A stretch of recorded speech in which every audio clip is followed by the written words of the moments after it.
Good afternoon. Good afternoon, everyone. So this is the first week of our business mathematics. Okay po. So base sa itutuloy lang natin yung first quarter kasi maraming computation yung first quarter and we'll be continuing on the first quarter topics. Okay po. So please be noted that we'll be having lots of computation today. Okay. So let me share my screen. Okay. So our topic for today will be break-even points. Okay po, ano ba yung tinatawag nating break-even? Ibig sabihin yung patama, hindi ka lugi, hindi ka naman tumubo. Break-even lang, bumalik lang yung puhunan mo. Okay, so to further understand the break-even point, so there are different terminologies na kailangan natin munang balikan. What are those? Total revenues, then we have the cost, the different kinds of cost, then we can have our profit. So let's have this one, which is the income statement below. So it's the result of operation of Ben Dillon Photoshop. This business developed pictures the same size and sell them in a reasonable price. So ito raw po yung kanyang year-end report. Hey po, kung makapansin nyo sa year-end report niya po, so sales niya, nakabenta siya ng 15,000 na picture, 15,000 na picture at 19 pesos each. Okay po, 19 pesos each. So yun yung nabenta niya. So by 15,000 na units siya na nabenta sa halagang 19 pesos each. But it also have a variable cost na bawat isang picture ay gumagastos tayo ng 8 pesos at variable selling cost which is 2 pesos. Mamaya iisa-isahin natin ng mga yan. Then we have the contribution margin, maintindihan natin yun mamaya, and we also have the fixed cost. Then magkano yung operating profit? So isa-isahin natin ng mga laman nito. So let's start first with the total revenue. Po, sabi natin, the total revenue refers to the total sales based on the number of units output, produced, and sold. This may also refer to gross sales because it is located at the first line of the income statement properly labeled as sales. So ito yung total revenue. So paano ba nakukuha ang total revenue? Total revenue is equals to the number of the price per unit times the number of items sold. Okay po, balikan natin yung kay Dylan. Ang sabi niya kasi kay Dylan, ang sales daw niya ay may 15,000 sold siya na picture at 19 pesos. So technically, yung pinagbentahan niya ng 15,000 sa halagang 15,000 units ng picture na nabenta niya ng 19 pesos, yun yung halaga ng kanyang nakuhang pera or kinita. Okay po, kinita hindi tinubo ang ibig sabihin. So kinita. So magkano ang pera na pumasok sa kanya after selling that 15,000 units at 19 pesos each. So that is 15,000 times 19. So we have 285,000 pesos. So ito yung 285,000 na ito, yung pumasok sa kanyang pera. That is what we call the total revenue. Total revenue. Clear po tayo sa idea ng total revenue. Question po, Lady Lynn at saka po Kaizel. Clear po ang clear po tayo sa total revenue. So that's the first idea that we need to understand, the total revenue. Okay, so tama ba? 285, correct. We have the 285,000 na total revenue.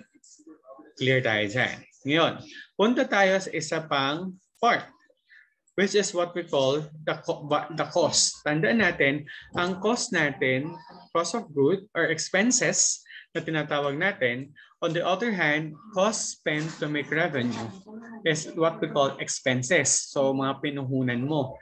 Okay po, tandaan natin that costs can be in two forms. It can be in variable costs or fixed costs. Pag-ibahin natin yung simplihin natin yung idea ng variable cost.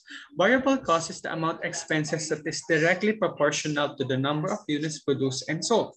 As the number of units increases, so does the variable cost. Example po na, ito yung halaga mismo ng ibinebenta mo.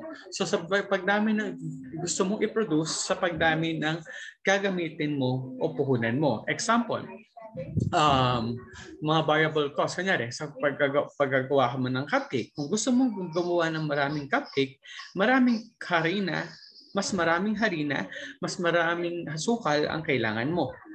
Kasi, pero pag konti lang yung gusto mong iluto na cupcake, ibig sabihin, konting harina at konting asukal lang ang gagamitin mo. Pero pag sinabi naman nating fixed cost, whether konti yung gagawin mo o marami, yun talaga yung babayaran mo. Anong example nun? Fixed cost, ang example niya ay renta ng inyo pong shop, pinambili mo ng machineries, yan. So, ilaw, tubig, yan. So, yan yung mga fixed cost natin. Okay. So, but pag variable cost natin, there can be in two forms. Ano po yung two forms natin ng variable cost? Okay? Yan ang alamin natin. Okay? Yeah, so maliwanag naman po tayo when we talk about fixed. So we have the variable cost of goods sold and variable selling cost. Anong pinakaiba ng variable cost of goods sold at saka variable selling cost? Ang ibig sabihin po noon, yung variable cost of goods sold ay yung mismong presyo or mismong puhunan mo sa bawat unit ng iyo pong binebenta. Example, yung cupcake mo, nakita mo na yung bawat cupcake mo, lahat na nagamit mo ay gumastos ka ng 20 pesos per cupcake. Ngayon, ano naman yung variable selling cost? Pag nagawa mo yung cupcake, gagastos ka ngayon sa delivery charge, sa packaging, yan. So, yun ang tinatawag nating variable selling cost. So, hindi na siya kasama sa mismong product, kundi outside na siya, pero gastos mo pa rin para lang maibigay ang product na kailangan ng customer. Okay? So that's variable selling cost. So example for this, doon sa print nila, yung mismong printing ng picture ay 8 piso lang. Pero yung pamasahe mo na ginamit na delivery charge sa bawat picture ay umaabot ng 2 piso bawat isang unit. So, pareho silang variable cost kasi bakit po variable cost sila? Siyempre, sa pagdami ng item, sa pagdami ng gastos, sa pagdami ng item na benta, sa pagdami ng delivery charge. Okay po, so variable cost talaga siya. So, ngayon, magkano ngayon ang total cost niya? So, balikan natin doon.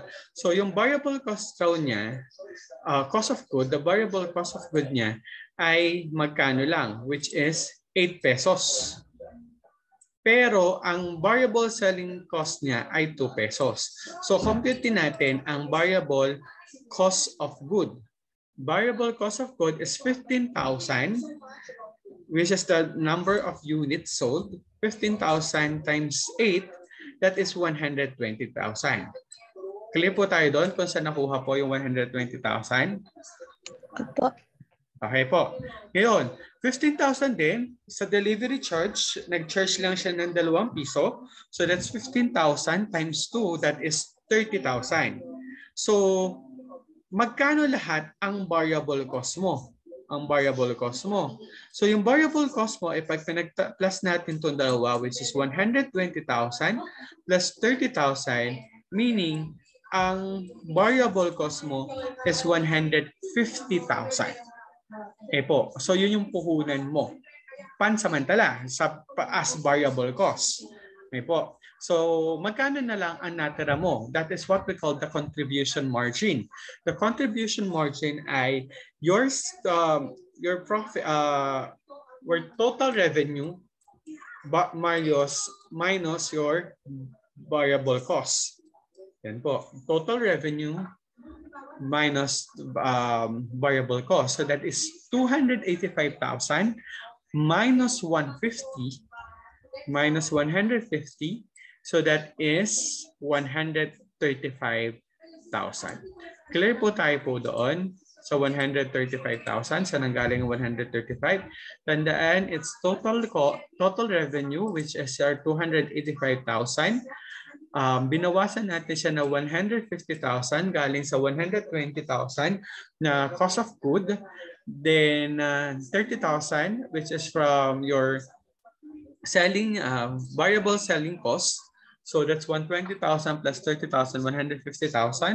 So that's 285,000 minus 150 is 135,000. Clear po tayo sa 135,000. Question po sa 135,000. Lady Lynn. Clear po? Okay. Ngayon, so sa pera mo ngayon, sa pera natin ngayon, ang natitira na lang natin out of the 285,000 na binawasan natin 150,000 ay 135,000 na lang. Okay po, 135,000 na lang yung pera natin. At hindi pa tayo tapos sa pag-minus. Ang pag-minus natin dyan, ima-minus pa natin ang tinatawag nating fixed cost. Sabi nga natin, ano ang fixed cost?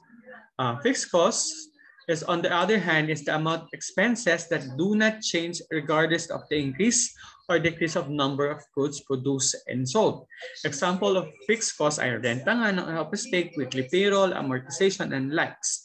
So, sabi po doon, dito sa year-end, ang fixed cost daw po ng Photoshop ni Ben Dilan ay 8,001. 8,001. So yung 8,001 na yan ay ima-minus natin sa 135,000 pesos na hawak pa nating pera at minus natin ang lalabas na sa atin. Ang grand total po natin ay 126,999. So, ibig sabihin, dahil natanggal na natin yung fixed cost at saka po yung variable cost at may natira pa tayong pera, ibig sabihin yan, tumubo pa siya. Ibig sabihin, hindi siya nalugi, kundi tumubo. Clear po tayo dahil may natira. Question. Question po muna dito. Naiintindihan po? Hello po. Intindihan po. Dedilin and Kaizel. Bago tayo magpunta sa break-even, pakisagot po ako. Okay po. Nagkaintindihan po ba tayo? Okay po. Thank you very much. So, clear tayo. So, punta tayo ngayon sa what we call the break-even. Okay?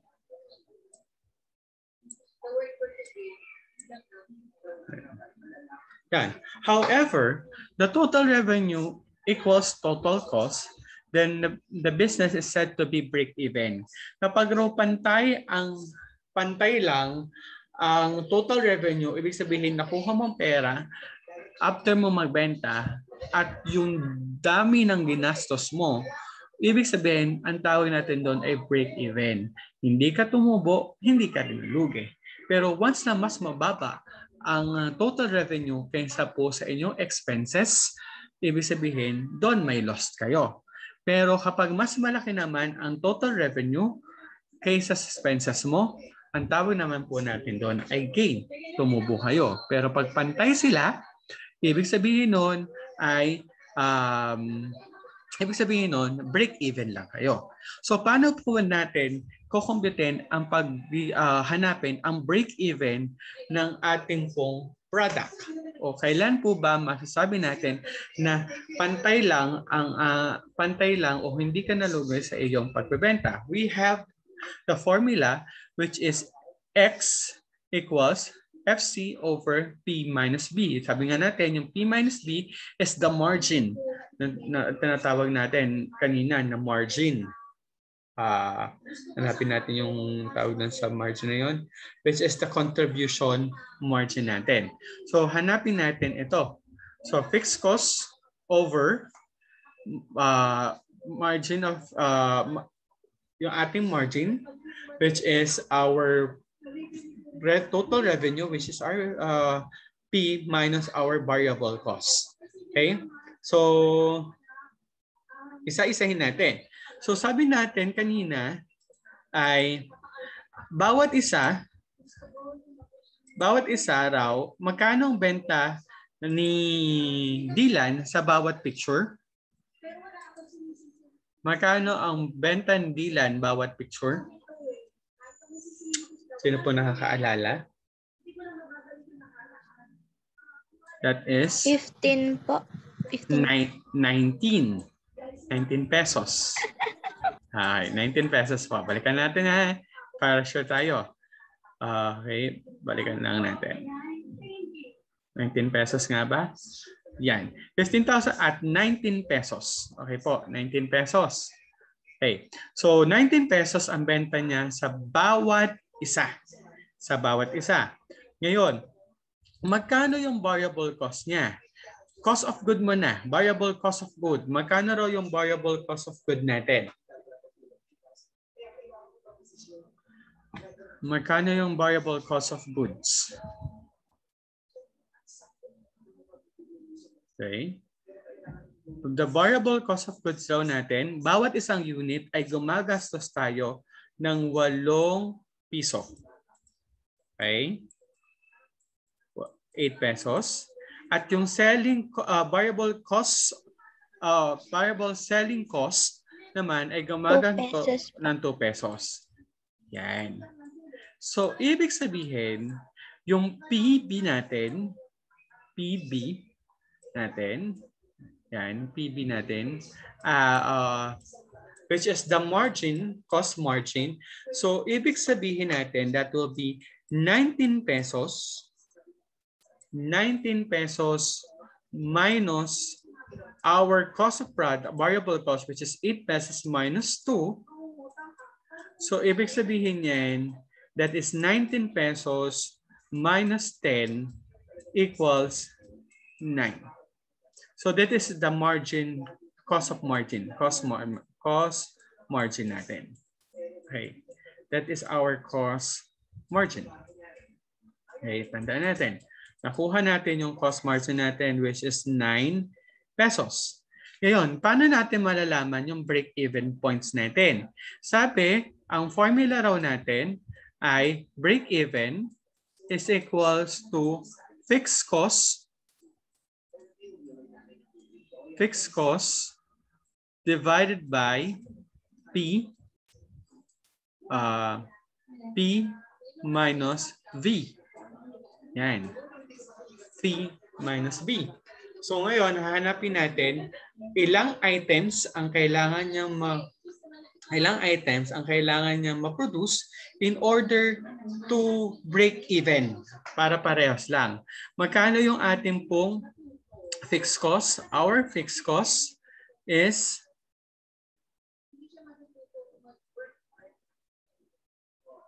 $8,001. Our fixed cost is $8,001. 8,001 divided by 9, which is our P minus V. So the break-even number natin is 8,001 divided by 9 is 889 units. That is our break-even units. Ibig sabihin, kapag nakapagbenta siya ng 889 na units or nakabenta siya ng 889 sa halagang 19 pesos, hindi na siya lugi pero hindi naman siya tumubo.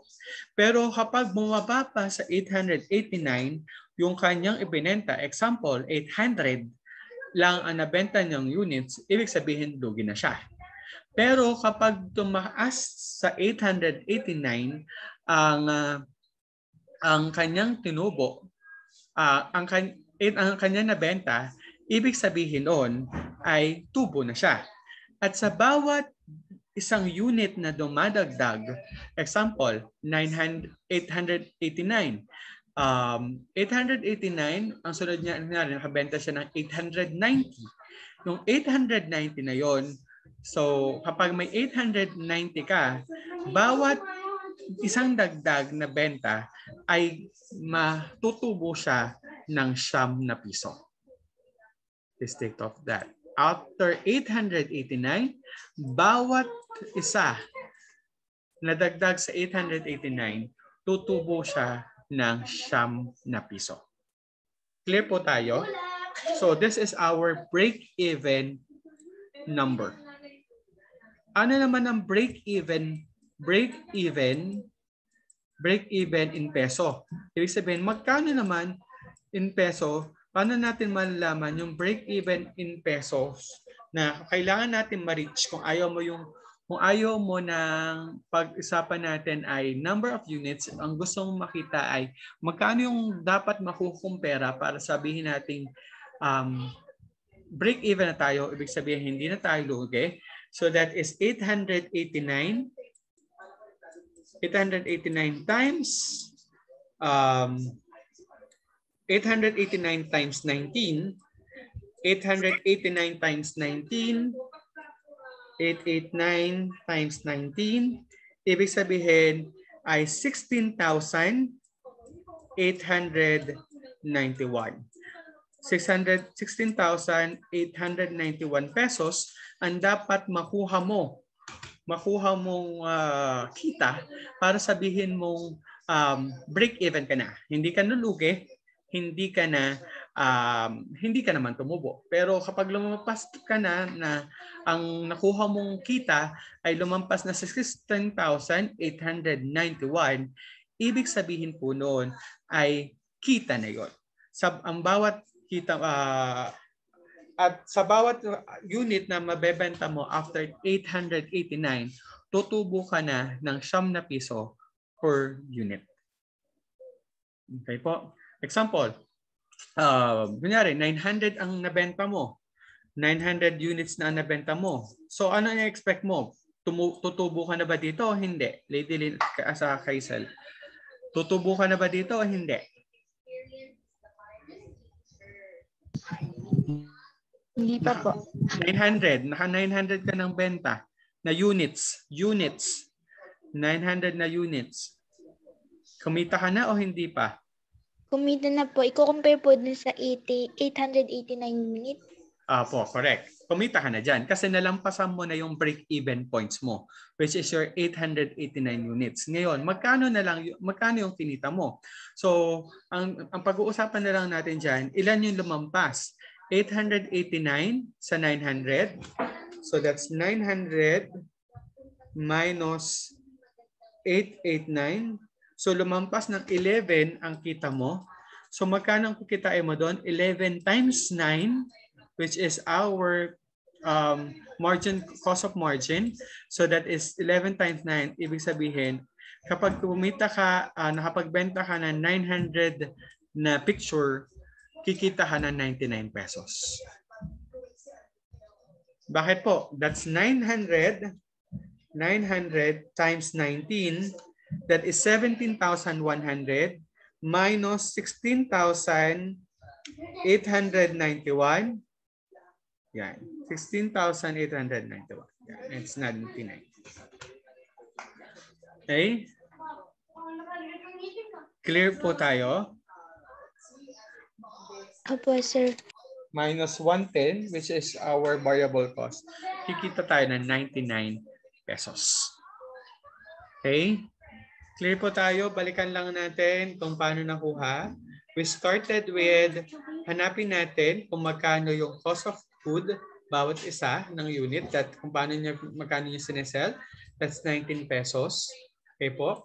Then, inalam natin magkano yung variable cost natin per unit, which is yung variable cost of good natin is 8 pesos at saka yung variable selling cost natin is 2 pesos. Ibig sabihin, the variable cost natin ay 10 piso.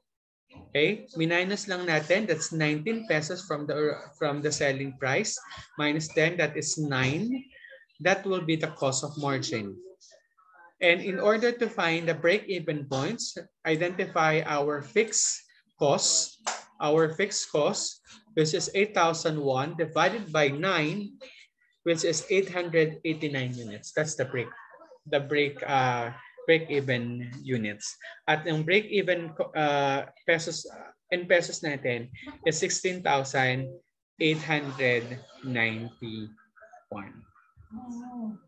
Okay? Question? Question po tayo. Do you have any question? Sir, Yes po. paano po naging 10 yung sa 19 minus 10? Yung 19 minus 8, the quantity of 8 minus 2 po ay ang sagot ko sa 8 minus 2 ay 6. Hindi po, ito ay plus to. Sorry. Ito ay plus. Ito ay plus po. Plus po ito. 8 plus 2. Pag i-add natin, Sige. i-add natin yung 8 plus 2. Yung which is our variable cost of goods at saka po yung cost, selling cost, yung selling cost natin. Yung mga variable cost natin. Balikan natin yung mga variable cost natin. Ang mga variable cost natin, ito yon. So variable cost is 8 pesos at ang variable selling cost natin is 2 pesos. So 8 plus 2, that's 10. Minus natin sa 19.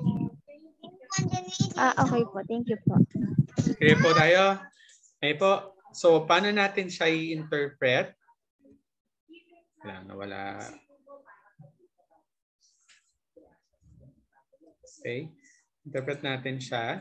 So the interpretation, let's clear this up. This means that if you create an 889 picture, you cannot make a profit and will occur any loss. So kapag 889 daw na produce mo, walang lugi, wala ring tubo. Moreover, production of less than 889 picture will cause loss in the business, while production more than 889 picture will make a profit.